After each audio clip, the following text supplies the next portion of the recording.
Hi, and welcome to this Closer Than You Think core lesson. This is the refashioned CTYT Live. So if you're watching this, you will get about a 20-minute video that will run through our 4 core practices with emphasis on the teaching component. The main part of this video is a lesson focused on one topic that we try to break down into a simpler concept for you. For those of you who are new to our community, Closer Than You Think is where I share content to equip you with a clear and simple kit to live free in your faith.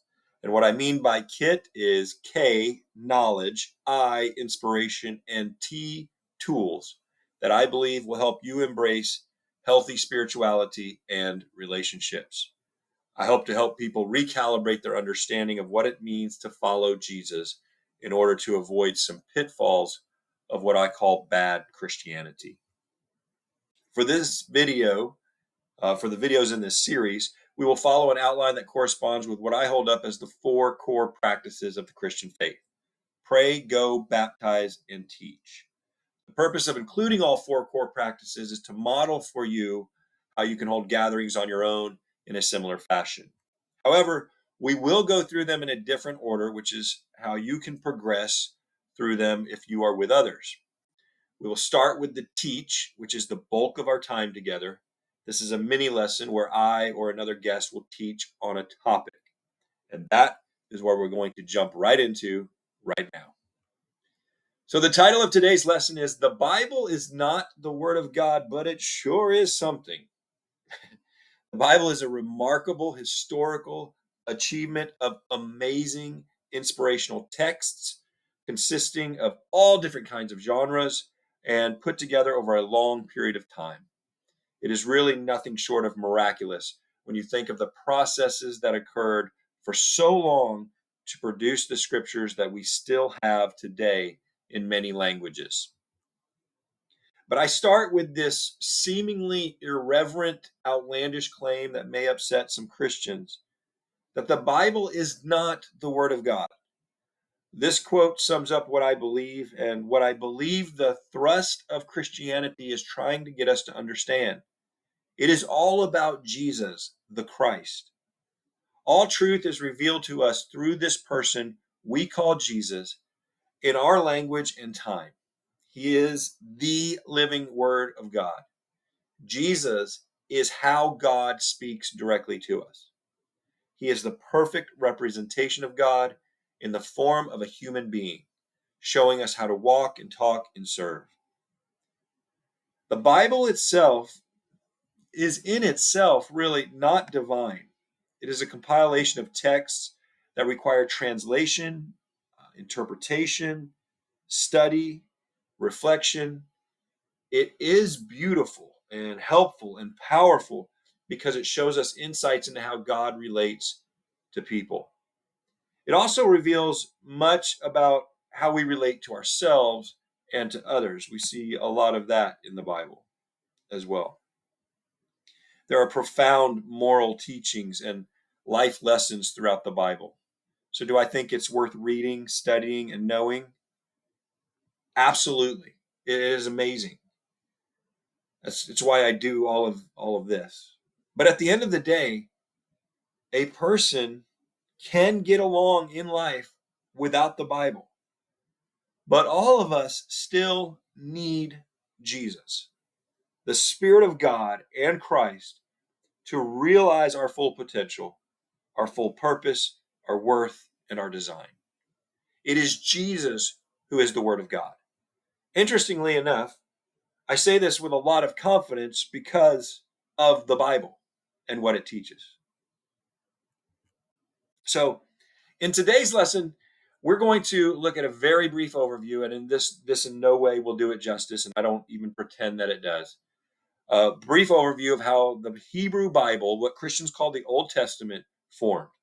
It will leave out many parts, but the point is to convey a few very simple yet important set of ideas. Okay. The first is to understand how any story comes into being. First, something happens. Then people talk about it. Then some of those people might write about it. And as time goes on, or maybe even very soon, some people organize those writings and records into an account, as they want it to be shared with others. For example, if your grandparents experienced an important event like living through the civil rights protests and marches in the 20th century, then it would be natural that they would share their stories by telling others what it was like. As they described the events they witnessed, they or someone else could write them down.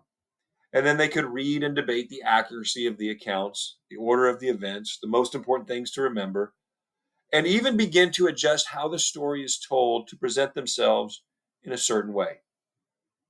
Someone might write about the accounts in a chronological order, while someone else might write about it in terms of what the most important lessons learned from the experience were, and focus on that, which doesn't necessarily relay the activities in the order that they actually happened. The point is, there's a common pattern of how written accounts of anything happen. This is especially true in the ancient world, where these 4 steps can drag out over years or even centuries. Much of what is written was originally passed along through oral tradition. So keep in mind that language was developing while this step 1, stuff was happening, was occurring. And as language developed and written forms of communication and literacy increased among those who had the capacity to engage in such things, then the recording of all of these things became more sophisticated over time. So let's look at an overview of this part 1, the stuff that is happening.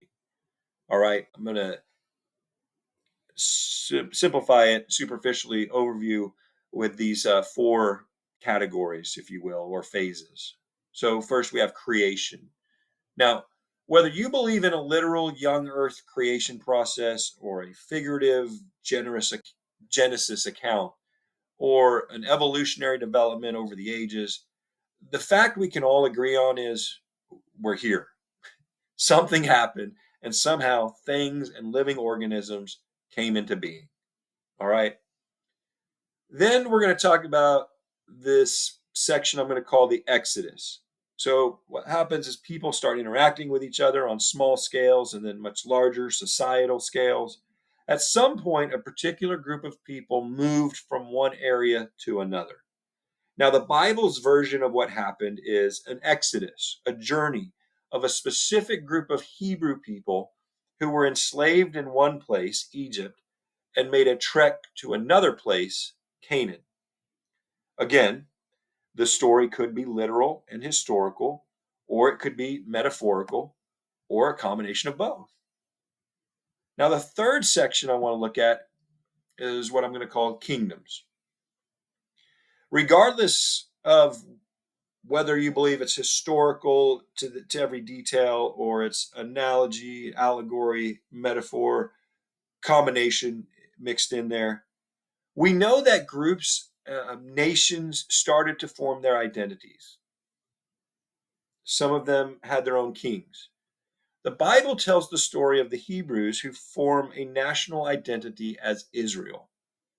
I'm going to go into more detail on the next slide because the historical part matters for context of Bible passages. What I want to emphasize, and we'll reiterate again, is that through this period, King Solomon builds a temple. And so worship and theology are understood and expressed with this temple in mind. And now we're going to move to the fourth part there, exile.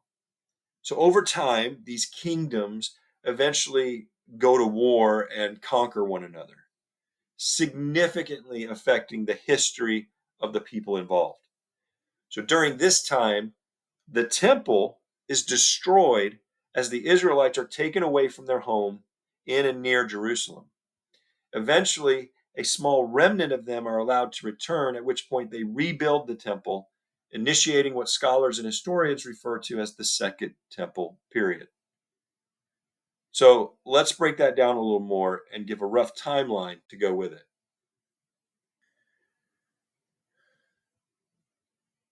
So as I said, the kingdom era actually begins with just an association of tribes. These groups come together in what they viewed as their promised land, even though it was already occupied by someone else. We're not going to get into that in this lesson. That is a tangent that has taken us way down another direction. But for now, these tribes were meant to be ruled by God alone, according to the way the Bible writers tell the story. But they demand for a human king, and God gives in. So this is the time when we read stories of people like King Saul, King David, and King Solomon, and all of their family issues, their military conquests, their political tragedies, the social customs, all of that go along with their reigns as kings. Many famous Old Testament stories come from this period. And when Solomon is in power, he uses his vast wealth to construct a temple around 960 BCE. So it used to be before Christ, before the Common Era, but 960. Time goes on, there is a succession of good and bad leaders. There are conflicts, there's battles, and the northern and southern tribes divide. Many of the tribes in the north become Israel, or keep that name, and a couple of tribes in the southern region become Judah. It's this way for about 200 years until the northern land, Israel, is conquered by the Assyrians in 722 BCE. By the way, side note here, things get very confusing as we continue on in the story and as you're trying to track in the Bible, because the name Israel is going to be used for what is left of the United Kingdom, which is also called Judah. And Israel is used to refer to different groups depending on the time. At least it's confusing for me, but maybe you can catch on a lot faster. That's usually how things work.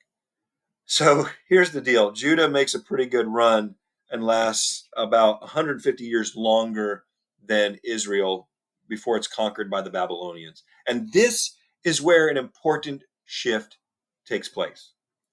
So Solomon's temple is destroyed in this invasion. The Israelites, Judah, they are exiled into a new land to the east. Huge implications for their lives, worship, how they relate to God, how they pass on their religious instruction to their children, and so on, without having a home base or a temple at the center of their system. So when we read accounts of certain prophets, we need to note that each prophet had a specific group as an audience at a specific time and place. A few examples of prophets who had messages for the exiles were Zechariah, Daniel, and Ezekiel. The reason this is worth noting is because their original messages and prophecies were meant to be understood and fulfilled in that particular time and place and context. Just as prior to this, some prophets were called to and sent to the northern people groups of Israel, while some were sent to the leaders and the people of the southern groups of Judah. The circumstances of those particular groups at those particular times shaped the context for the prophecy they received. Context matters. Okay, let's talk about one more major event, which is going to bring this whole historical period to a critical point. So we just saw that the nation of Israel has been conquered and taken into captivity by Babylon. What happens next is key. The Persians take over the land and conquer Babylon in 539 BCE. So this meant the exiled Jews have lived in another place, another society, for about a full generation. Many of them became assimilated to a new way of life in that time. The next year, 538, Cyrus the Great, king of the Persian Empire, issues an edict that releases all of the Jews, Israelites, to return to their home in Judah, in Jerusalem. And it turns out that only a small percentage of the remaining exiles, often called the remnant, take the offer and go back. This small group goes back to Jerusalem and rebuilds the city and rebuilds the temple, ushering in the Second Temple period. There are more books of the Old Testament, more prophets during this time, and again, their context matters for what they are saying and writing and the way the story is told. Now, the 500 years or so from then to the time of Jesus is the Second Temple period, because we have this reestablished temple. So things have happened. People have talked about them. People wrote about them. And more people, including the scribes of this remnant, were instrumental in shaping and compiling and editing the writings that ultimately become the Hebrew Bible, or the Old Testament. Our next lesson will unpack this a little more, because it is crucial for understanding the Bible, if you will, that Jesus and the Apostle Paul and the others used as the basis of their teachings. Because of the enormous influence of this small group, this remnant of the Israelite people, sometimes the Hebrew scriptures are referred to as the minority report. So to quickly summarize a few main points. First, always remember context matters. I cannot emphasize that point enough. Second, the notion that biblical writers just went into a trance and wrote verbatim what God told them to write as though it was dictated to them apart from any of their own opinions or thinking being a part of it, it just does not match the evidence of the text we have. It was a very human process. And that can be unsettling to some people, but it doesn't have to be. You can still have a fully divinely inspired process with humans expressing their own biases and feelings along the way. Just remember, the inspiration must continue through the transmission of the message to us as well. And third, the Hebrew Bible came to its fruition in the Second Temple period. That does not mean that most or all of it was written at that time. There's some debate and argument over that. Of course, it consists of writings that from long before. But as we will see next time, the final product is called the Tanakh. And how it was formed, how it was understood and translated during that 500-year Second Temple period sets the foundation for the ministry of Jesus and the New Testament. All right, we'll stop there. That concludes the teaching and lesson portion. So I thank you for watching and listening to that part. Now, moving on quickly to the other core practices. Pray is the next core practice. Our prayer prompt, I always mess up with that word, that alliteration. Prayer prompt. Prayer prompt. I can get it. Our prayer prompt for today, class, is the same as it was last time. I invite you to think of a relationship with someone close to you. Okay, get that in your mind. Next, think of a fruit of the Spirit that you would like to see more of in that relationship, whether it's love, joy, peace, patience, kindness, goodness, faithfulness, gentleness, or self-control. Maybe by you, by the other person. What does God need to produce in that relationship? Ask God how that can come to a fuller expression in that relationship. That's your prayer prompt for today.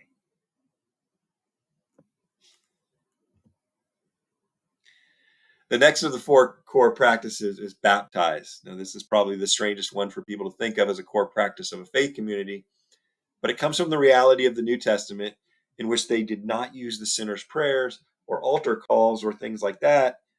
But for some reason, they did repeatedly use baptism. Baptism was their automatic and natural response to the gospel. So the reason for including it is because it might actually be appropriate to have a baptism and celebrate all that it represents. More often than not, though, I understand, if you're meeting with a group of people or even your own family on a regular basis, you realistically won't be baptizing someone most of the time. But that doesn't mean you can't still celebrate the unity we have with Christ through stories or discussion. In practice, this looks like hearing someone be able to share what God is doing in their life. Could be a blessing, could be a struggle, a challenge, a question, part of their journey. And the rest of us get to hear it and process it on our own terms. Now, my hope for this part of the lesson each time is to invite someone to share something about their faith journey or what God is teaching them or how they are relating to Jesus, good, bad, or ugly, just for a few minutes. I'm soliciting volunteers all of the time, so let me know if you're interested. But today, I'm not going to do that. I'm going to do something a little different with this time. I want to pose a question for you to reflect on, and hopefully you get a chance to really get into a good discussion with somebody about it. This is a topic that comes up in our family, and my daughters have challenged me to really ponder what I believe about this. So here's the question. When someone achieves something worthwhile, who made it possible? Them or God? A percentage of them or a percentage of God? Somewhere in the middle. How much credit should go to a person or to God after a meaningful accomplishment? Really ponder that, and I hope you have a discussion with someone about it. All right, last core practice is go. So we're sending you off with the last core practice of going. I define this simply as doing good wherever you are. Today, I'm just going to ask you to think, what is the simplest chore you can think of to do for someone else in your home that would be a help to them? Or if you're by yourself, a friend of yours, what's something you could check off their to-do list for them today? I want to leave by reminding you that you can find all of my content on Substack, which includes podcast episodes, videos, courses, and articles. There are also audio episodes of my book, which is called You Don't Have to Do That, as well as additional commentary if you are more into listening than reading. And the print form of my book can be found anywhere books are sold. Substack, which is at CTYT.net, is the easiest and best way to get to all of the content and find links to all the other social media. You can independently check out all of those other resources that are posted on Closer Than You Think YouTube channel and Instagram account as well, especially if you want to find shorter, bite-sized videos. Thanks so much for joining me today. I hope you have a wonderful day.